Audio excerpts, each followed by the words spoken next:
السلام عليكم ورحمة الله وبركاته. كسر هذا مقال كنا مانتا يبيانية channel. haddii ay tahay markaagii kugu horeysay aad soo booqato channelka kan ee bayaaniye fadlan subscribe saar haddii aad ka heshay video kana like nagu dhiirigeli si aan u soo badino videoyada noocan wixii oraah iyo weydiimo ahna qaybta hoose commentiga noogu reeb mahadsanidin.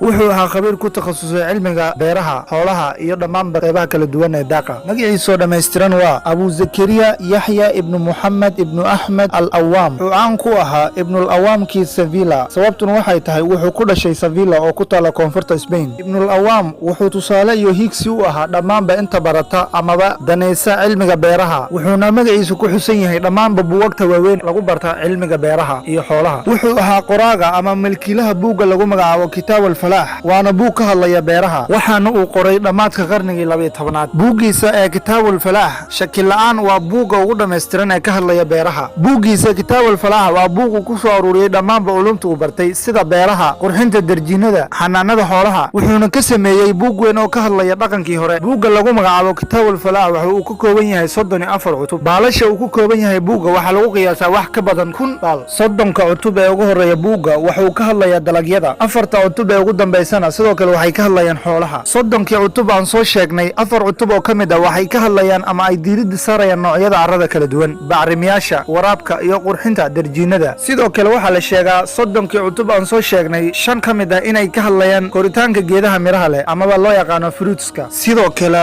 buugga waxaa ku xusan cutub kale oo ka hadlaya sida loo keydiyo kadib goosashada miraha. ibn al-Awwam wuxuu buuggiisa ku xusay 585 nooc oo dhirta kamid ah oo kala duwan. wuxuu sidoo kale baaray in ka badan 50 geed oo miro leh. buuggan uu soo saaray ibn al-Awwam waxay culimada barata beeraha ay u noqdeen tixraac ay ku falanqeyn karaan culumtooda la xiriirta beeraha. ugu dambeyn buugga ayaa la daabacay sanadka markuu ahaa 1802. maantadan la joogo buugga uu qoray ibn al-Awwam ee magaciisa lagu magacaabo Kitaabul Falaax waa buug tixraac iyo tusaale ay u soo aadaan dadka barta culumta beeraha. taasna waxay sharaf iyo heybad u tahay qof walba muslima. wassalaamu calaykum wa rahmatullahi wa barakaatuh.